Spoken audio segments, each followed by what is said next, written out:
La situation actuelle est bien la manifestation de la non-maîtrise des procédures administratives par certains fonctionnaires qui s'empressent, dans le cas de l'espèce, à saisir le ministre des Finances en lieu et place du ministre de la Fonction publique et de la Réforme administrative, qui pourtant est à l'origine de la demande de cette interruption de paix. L'on se souvient qu'au départ, ils étaient 10 000 invités par le MINFOPRA à clarifier leur situation, faute de quoi leurs salaires seront suspendus. Les contractuels qui ne se sont pas manifestés ont été suspendus en février dernier. Et cette fois, c'est au tour des fonctionnaires dont certains disent n'avoir pas été au courant de la situation alors que d'autres assurent avoir déposé leur dossier tel que demandé par le MINFOPRA. Tout ce ramdam précède en effet le transfert des données du système informatique de gestion intégrée des personnels de l'État et de la solde CIGIPES 1 vers le CIGIPES 2. Dans ce cadre, en août 2015, le MINFOPRA a publié des listes des personnels contractuels d'une part et fonctionnaires d'autre part, pris en solde mais qui restent non reconnus par les différentes administrations.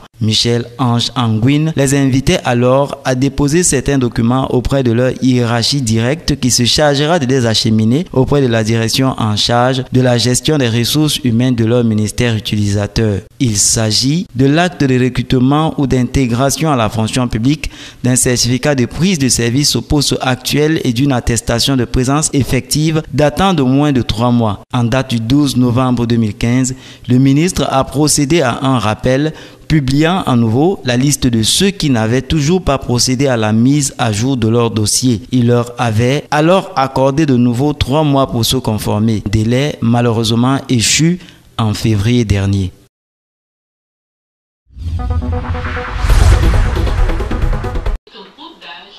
Les démographes définissent le dividende démographique comme une forme d'accélération de la croissance économique résultant des changements dans la structure des âges de la population du fait de la baisse consécutive de la fécondité et de la mortalité. Cette baisse se traduit par une diminution de la population jeune à forte dépendance économique et un accroissement de la population en âge de travailler. Il est universellement admis que les conditions pour atteindre le dividende démographique repose essentiellement sur les investissements socio-économiques ciblés et adaptés aux besoins de la population jeune en particulier.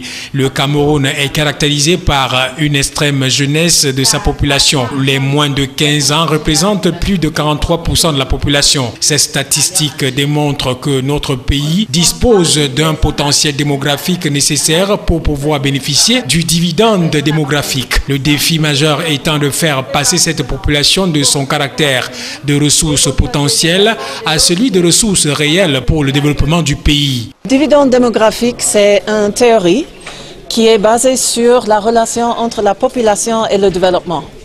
Et il lie plusieurs éléments de la structure de la population avec la croissance économique.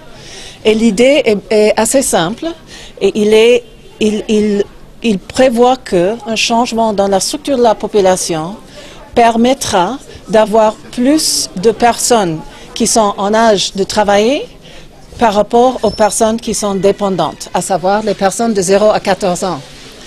Et le plus que cette population qui est en âge de travailler est productive, en bonne santé et bien prêt à travailler, le mieux sera l'économie, ou bien le plus vite va accroître l'économie du pays.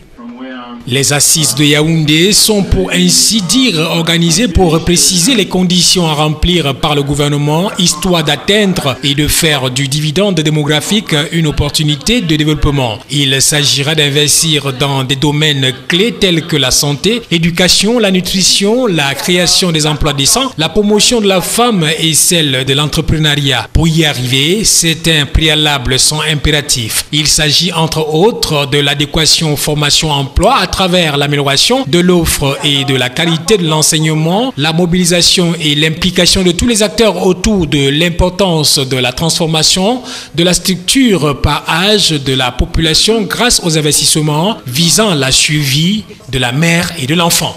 Avec l'appui de Le ministre de l'économie, de la planification et de l'aménagement du territoire, Louis-Paul Motazé, et son collègue en charge des travaux publics, Emmanuel Nganou-Dioumessi, représentaient le gouvernement de la République dans cette cérémonie qui consacrait l'aboutissement heureux des négociations entre le Cameroun et la Banque africaine de développement en vue du bitumage du tronçon routier Mintom frontière Congo-Long de 120 km pour une enveloppe de 40,7 milliards de francs CFA. En face, Racine Khan, le représentant résident de la BAD, paraphait les documents pour le compte de l'institution financière qu'il représente au Cameroun. Il s'agissait d'un accord prêt destiné au financement partiel du projet d'aménagement de la route Keita-Ndjoum et de la facilitation des transports sur le corridor Yaoundé-Brazzaville dans sa phase 2. De l'avis du gouvernement, l'objectif principal d'aménagement de cette route découle de la volonté de contribuer au désenclavement du grand bassin agricole du Nord Congo, de la région du Sud-Est Cameroun et l'amélioration du niveau de service du corridor Brazzaville-Yaoundé et des conditions de vie des populations à travers des échanges économiques entre les deux pays.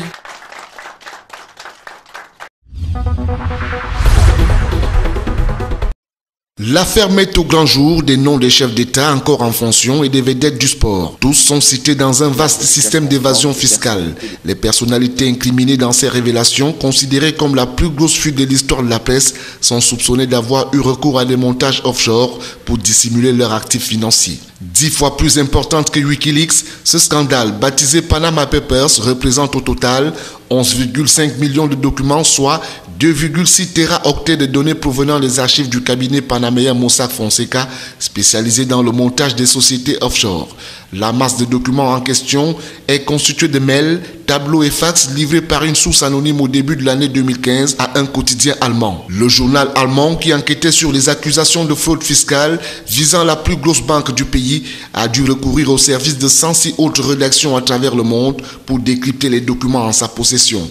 Un an durant, 370 journalistes sont associés pour parcourir le stock de documents. Dans le monde politique, 12 chefs d'État, dont 6 encore aux affaires, sont mis en cause. Dans cette liste figurent Nawaz Sharif, Premier ministre pakistanais, le roi Salman d'Arabie Saoudite, le président ukrainien Petro Poroshenko et son homologue argentin Mauricio Macri, le président chinois Xi Jinping. Des proches du président russe Vladimir Poutine, à l'instar du violoncelliste Sergei Rouldoukhin, parrain de l'une de ses filles y sont. En Afrique, les noms du président Jacob Zuma et de Joseph Kabila y figurent, ainsi que celui du fils du président congolais, Denis Christel Sassou Nguesso, surnommé Kiki le pétrolier. Dans le monde du sport, Lionel Messi et Michel Platini y sont cités. Une vingtaine d'autres stars du FC Barcelone, du Real Madrid et de Manchester United en font partie. Du côté du cabinet Mossack Fonseca, l'on dénonce un crime, un délit, une attaque contre le Panama. Ramon Fonseca, l'un des cofondateurs du dit cabinet, nie les faits quand il déclare, et je cite, « Nous n'avons jamais été reconnus coupables de quoi que ce soit. Nous avons été piratés de façon organisée. Nous avons déjà réparé les dommages. Tous ces noms répertoriés, y compris les joueurs de foot, les types de la mafia ne sont pas nos clients. Ce sont les clients des banques intermédiaires qui ont acheté une de nos filiales, puis l'ont vendue et ces gens-là s'en servent pour faire n'importe quoi. » Fin de citation. Alors que les révélations ne font que commencer, la justice française a ouvert une enquête préliminaire pour blanchiment de fraude fiscale aggravée.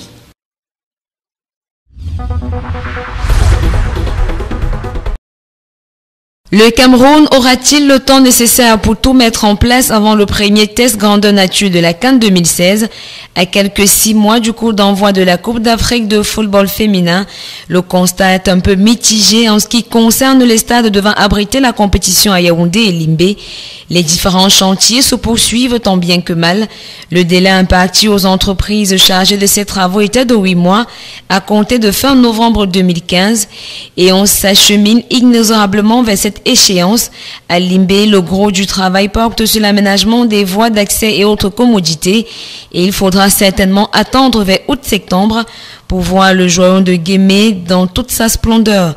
Le fait que l'infrastructure ait accueilli son premier match officiel il y a quelques jours est déjà rassurant. Le remplacement de Sino Hydro par Arab Contractor a quelque peu ralenti les choses du côté du stade Omnisport de Yaoundé, où on tente de rattraper le retard. Des rallonges de délais et autres remplacements d'entrepreneurs n'y feront rien dans tous les cas. Le temps est compté.